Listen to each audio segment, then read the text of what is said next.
নমস্কাৰ নতুন ভিডিঅ'লৈ আপোনালোক সকলোকে স্বাগতম জনাইছো।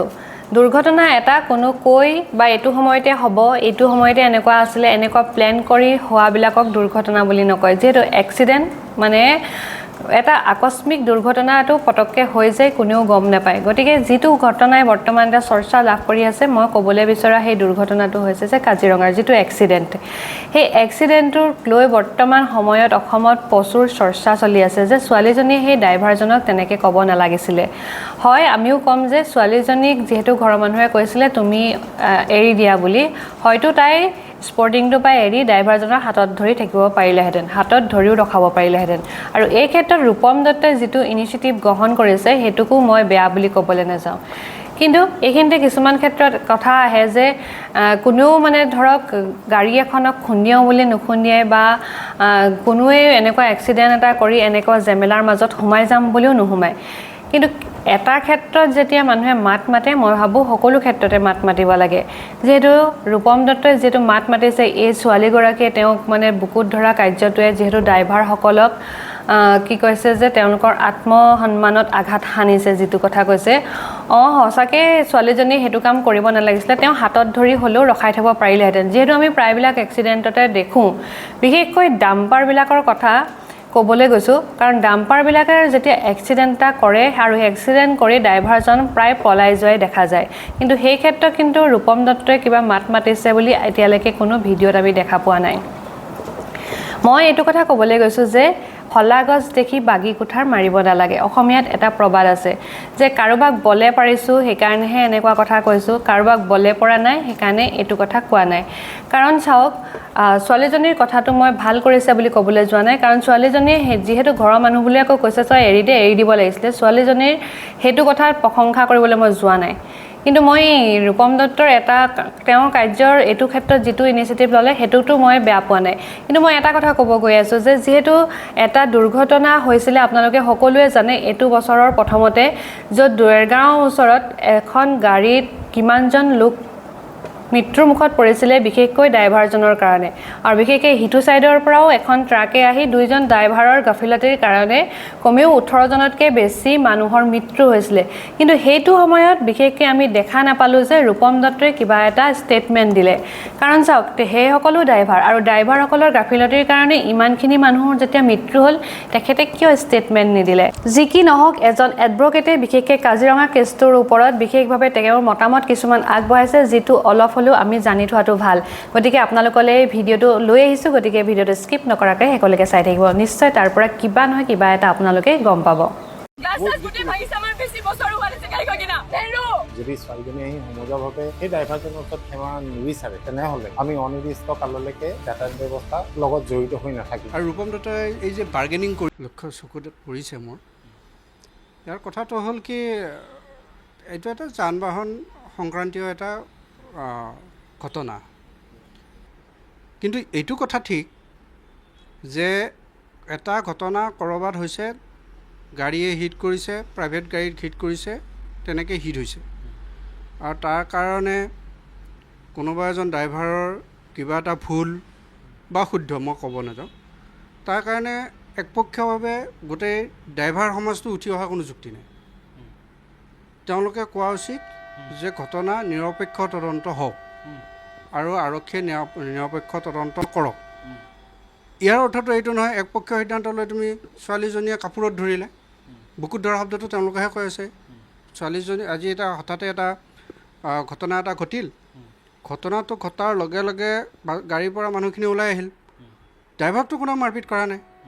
আৰু মাৰপিট কৰাটো অপৰাধ, তেওঁলোকে জানে অপৰাধ, মাৰপিটটো কৰাটো আমি দেখা নাই। ড্ৰাইভাৰজন যদি নতুন একমতে ড্ৰাইভাৰজন যদি পলাই যায় কিবা কাৰণে, তেতিয়াহ'লে তেওঁ 10 বছৰলৈকে জেল হ'ব পাৰে, এইটো তেওঁ এৰেষ্ট হ'ব পাৰে। আৰু এনেকুৱা এটা ঘটনা, 4খন গাড়ী হিট হোৱাকৈ যিটো ঘটনা ঘটিছে, এইটোতো ড্ৰাইভাৰ পলাই যোৱা বহুত চান্স আছে। কাৰণ সেই মুহূৰ্তত হয়তো তেওঁ ভয় খাব পাৰে, সেইকাৰণে পলাই যাব পাৰে। মই কোৱা নাই যে তেওঁ ইণ্টেনশ্যনেলি পলাই, তেওঁ ভয় খাব পাৰে, পলাই যাব পাৰে। বা ড্ৰাইভাৰজন কাইলৈ আইডেণ্টিফাই নহ'বও পাৰে, সেইজন ড্ৰাইভাৰে যে গাড়ীখন চলাইছিলে। গতিকে ছোৱালীজনীয়ে হয়তো তেওঁক ধৰি ৰাখিছে। ধৰি ৰখাৰ অৰ্থটো এইটো নহয় যে মাৰপিট কৰিছে বা হেৰি কৰিছে, তেওঁক ধৰি ৰাখিছে। তেওঁ বুকুত ধৰা বুলিতো আমি ক'ব নোৱাৰোঁ। তেওঁ ছোৱালীজনীয়ে হাতত ধৰিতো ড্ৰাইভাৰজনক ৰখাব নোৱাৰে বা কঁকালত ধৰিতো ৰখাব নোৱাৰে। তেওঁ আলাসত্ব আৰু তেওঁ ৰৈ নিদিয়ে। হয়তো তেওঁক কাপোৰত ধৰিছে, কাপোৰত ধৰিলে হয়তো ড্ৰাইভাৰজন ৰৈ যাব বা পলাবলৈ সুবিধা নাপাব। আৰু যেতিয়া আমি দেখিছোঁ ভিডিঅ'ত পুলিচ আহিছে, তেওঁ এৰি দিছে। অৰ্থাৎ এটা কথা ঠিক, যদি কিছুমান গোচৰত এনেকুৱা ধৰণৰ কিছুমান গোচৰত অপৰাধীজনে যদি অপৰাধ কৰি পলাব বিচাৰে বা অপৰাধীজনক যদি চিনাক্তকৰণ ক্ষেত্ৰত অসুবিধা পিছলৈকে হয় বুলি ভাবে, তেতিয়াহ'লে প্ৰাইভেট পাৰ্চনে এৰেষ্ট কৰিব পাৰে। এইটোতো BNSত আছে, ভাৰতীয় নাগৰিক সুৰক্ষা সংহিতাত আছে। প্ৰাইভেট পাৰ্চনে মানুহ এৰেষ্ট কৰিব পাৰে। পুলিচে আহিব, পুলিচে ৰি-এৰেষ্ট কৰিব। প্ৰাইভেট পাৰ্চনে মানুহ এজনক যদি কম্পাউণ্ডেবল অফেন্স হয়, তেতিয়াহ'লে মানুহ এজনে ৰখাব পাৰে, মাৰপিট কৰিব নোৱাৰে, কিন্তু ৰখাব পাৰে। তেওঁক ৰখাই ছোৱালীজনীয়ে যাতে ড্ৰাইভাৰজন পলাই নাযায় তাৰ কাৰণে হয়তো ৰখাইছে। আৰু তেওঁ বুকুত ধৰা বুলিতো আমি ক'ব নোৱাৰোঁ, তেওঁ চোলাতহে ধৰি থকা আমি দেখিছোঁ ভিডিঅ'টোত। গতিকে চোলাত ধৰি তেওঁক ৰখাইছে যাতে পলাই নাযায়। স্পষ্ট আইডেণ্টিফাই হৈ আছে। আৰু সেইটো কাৰণে ছোৱালীজনী কোনো মইতো ভাবোঁ যে ছোৱালীজনী তেনেকুৱা একো কৰা নাই। আৰু পুলিচে আহি পিছত তেওঁক আইনগতভাৱে তেওঁক লৈ গৈছে বা পুলিচে তদন্ত কৰি আছে।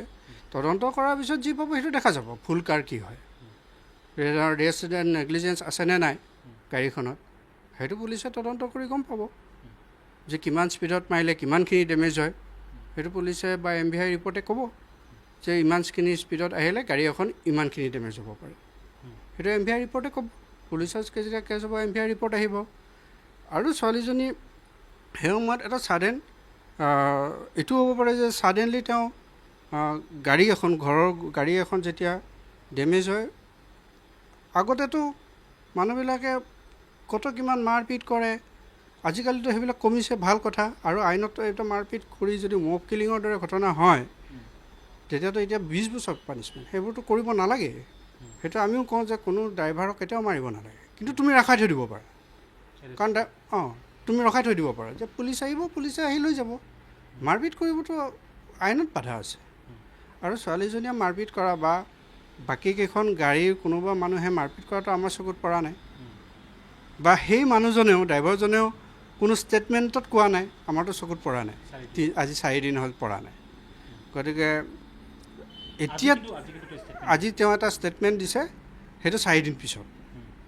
তেওঁ 4 দিন কাৰ কথা মতে তেওঁ ৰৈ আছিলে? কোনোবা ড্ৰাইভাৰ সন্থাৰ, কোনোবা মালিক সন্থাৰ নেকি যে তেওঁ উচতাই আছে? আৰু এই যে ক্ষমা খুজিব লাগে, আইনেতো তেওঁক দোষী সাব্যস্তৰ কাৰণে তেওঁ কিয় ক্ষমা খুজিব লাগে? আপুনি ৰূপম দত্তৰ কথা কৈছে। হয়, মইতো যিটো ভিডিঅ'ত দেখিছোঁ, ৰূপম দত্তই ভিডিঅ'ত কৈ থকা দেখিছোঁ যে ক্ষমা খুজিব লাগে, কিবা কৰিব লাগে।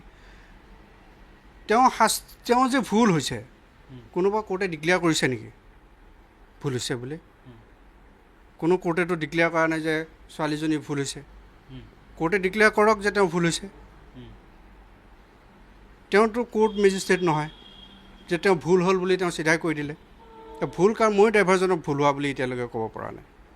ভুলটো কাৰ হৈছে?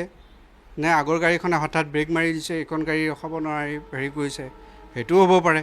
কি হৈছে এইটো পুলিচৰ তদন্তহে ক'ব। এতিয়া ড্ৰাইভাৰে ক্ষমা খুজিব লগীয়া নে ছোৱালীজনী ক্ষমা খুজিবলগীয়া, সেই কথাটোতো স্পষ্ট এতিয়াও নহয়। কাৰণ কোৰ্টে কাক কনভিক্ট কৰে আমিতো নাজানো। ভুল কাৰ কোৰ্টেহে ক'ব।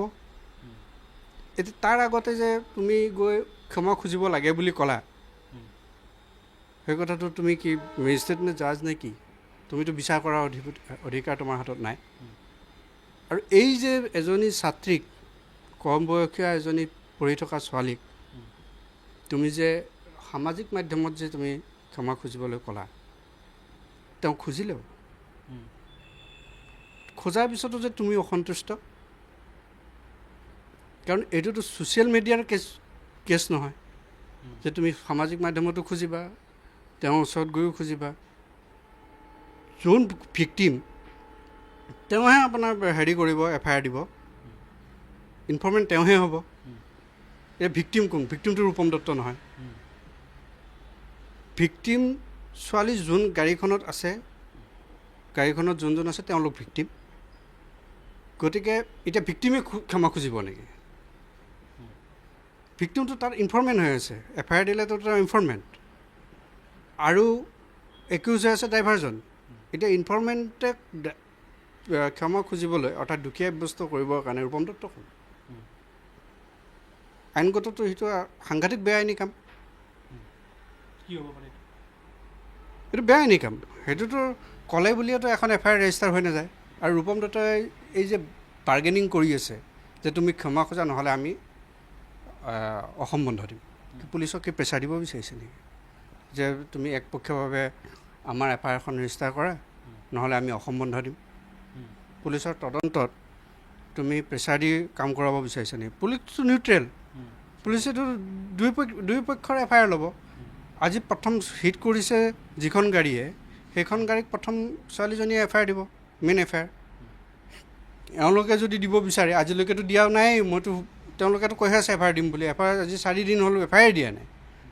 তুমি কিয় দিব পৰা নাই? তুমিতো লগে লগে এফআইআৰ দিব লাগে, ক্ৰছ এফআইআৰ। 4 দিন পিছত তুমি এফআইআৰ প্লেনিং কৰি হিষ্ট্ৰী এটা বনাই তুমি এফআইআৰ দিব নোৱাৰা নহয়। এফআইআৰ দিলাই যেনিবা সেইখন এফআইআৰ কিমান দূৰ মানে গ্ৰহণযোগ্য? সেইখন এফআইআৰৰ পৰা আউটপুট কি আহিব? তুমি 4 দিন এটা প্লান এটা হিষ্ট্ৰী বনাবা, বনাই তুমি 4 দিন পিছত উইথ কণ্ডিশ্যন যে তুমি ক্ষমা নোখোজিলে আমি এফআইআৰ দিম। কি ভয় খুৱাই আছে নেকি? ক্ষমা নোখোজিলে এফআইআৰ দিম। তুমি দিয়া, তেতিয়াই দিব লাগিছিলে। এইটোৰ কেনেকুৱা পানিছমেণ্ট? চোৱা, পানিছমেণ্টৰ কথা মই সেইটো ক'বলৈ যোৱা নাই, পানিছমেণ্ট বা এই কথাটো ক'বলৈ যোৱা নাই। কিন্তু যিবিলাক সমাজটোক জড়িত কৰি এই এটা ধৰক দুৰ্ঘটনা, ৰাষ্ট্ৰীয় ঘাইপথত হোৱা দুৰ্ঘটনা, মানসিক টৰ্চাৰ নহয় জানো? আজি যদি ছোৱালীজনী ৰূপম দত্তৰ এগেইনষ্টত কিবা কাৰণত যদি এফআইআৰ দি দিয়ে, আজি যদি ছোৱালীজনী কিবা কাৰণত পঢ়া শুনা ক্ষতি হয় সেই টেনশ্যনত, সেইটো লছটো কোনে ঘূৰাব? সেইকাৰণে কৈছে এইটো বেয়া আইনী কাম। অথচ চালকৰ এখনত ছোৱালীজনী নাছিলে। ছোৱালীজনীয়ে নিজে কৈ আছে যে ছোৱালীজনীয়ে দেউতাকে চলাইছিলে, ছোৱালীজনীয়ে নিজে চলোৱা নাই গাড়ী। ছোৱালীজনী ভিক্টিম হৈ আছে ইয়াত, মানে যিহেতু গাড়ীখনত বহি থকা মানুহ। গতিকে এতিয়া ভিক্টিমে কেনেকৈ ক্ষমা খুজিব লাগে? কিন্তু ছোৱালীজনীয়ে তেওঁৰ আহ্বানৰ প্ৰতি সঁহাৰি জনাইছে, ক্ষমাও খুজিছে। এতিয়া গৈ তাত খুজিব লাগিব বুলি সেই যে কণ্ডিশ্যন বান্ধি আছে, ৰূপম দত্তৰ তৃতীয় পক্ষই ক্ৰিমিনেল কেছত কণ্ডিশ্যন বান্ধিব নোৱাৰে নহয়। মিলা মিছা হ'ব, ড্ৰাইভাৰ কিবা যদি মিলা মিছা হ'বলগীয়া আছে ড্ৰাইভাৰ আৰু ভিক্টিমৰ মাজত হ'ব। ৰূপম দত্তই মাজত ইণ্টাৰফেয়াৰ কৰিবৰ কাৰণে কোন পালে সন্থাই? কাৰণ এইটো এটা ড্ৰাইভাৰ চালকৰ লগত, এইটোতো সমগ্ৰ চালকক জগৰীয়া কৰা হোৱা নাই তাত। তুমি কিবা প্ৰতিবাদ কৰিব বিচাৰিছা, তুমি কৰা। এদিন নহয়, দুদিন নহয়, তুমি বছৰটোৱে প্ৰতিবাদ কৰি থাকা। ন্যায় লাগে, তুমি ন্যায় লাগে বুলিহে কৰিব পাৰিবা। নহ'লে আমি এফআইআৰ দিম বুলি তুমি কেনেকৈ কৰিব পাৰিবা? তুমি ন্যায় বিচাৰি তুমি কৰিব পাৰা। ন্যায়, ছোৱালীজনীও ন্যায় পাব লাগিব, ড্ৰাইভাৰো ন্যায় পাব লাগিব। ভুলটো কাৰ আমিতো নাজানো। ভুলটো আৰক্ষীৰ তদন্তত ওলাব, তাৰ বিচাৰ আদালতে কৰিব। আদালতে কৰি যাক যেনেকুৱা ধৰা যাৰ ভুল সেইটো ক্লিয়াৰ কৰিব আৰু তাক ডিক্লেয়াৰ কৰিব পানিছমেণ্ট।